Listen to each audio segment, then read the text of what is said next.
La propagation d'un feu de forêt résulte de la combinaison du vent, de la végétation et du relief. Le vent attise les flammes, oriente le sens de propagation et transporte des tisons ou des particules incandescentes qui vont permettre au feu de sauter des routes ou des pare-feux. La végétation, c'est le combustible du feu. Plus la forêt est sèche, plus le feu se propage vite. Il peut atteindre près de 5 km/h.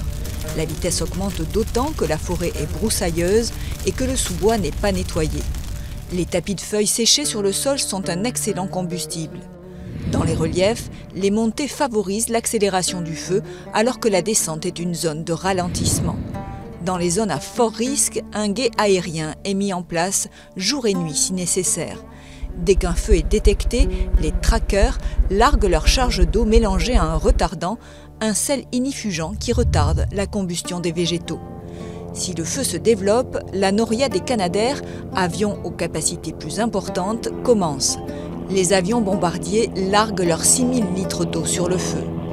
Au sol, les pompiers entrent alors en action en coordination avec le poste de commandement afin de ne pas se faire blesser par les tonnes d'eau déversées. Deux tactiques sont possibles. Les pompiers attaquent le feu au plus près, de tous les côtés. C'est la tactique offensive.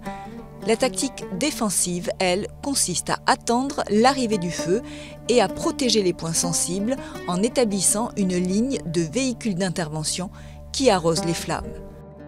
Dans certains cas, dans des zones inhabitées, les forestiers peuvent allumer des feux tactiques sous le contrôle des pompiers. Cela crée des zones non boisées, des pare-feux qui privent l'incendie de son combustible. Cette technique est utilisée au Canada et aux États-Unis.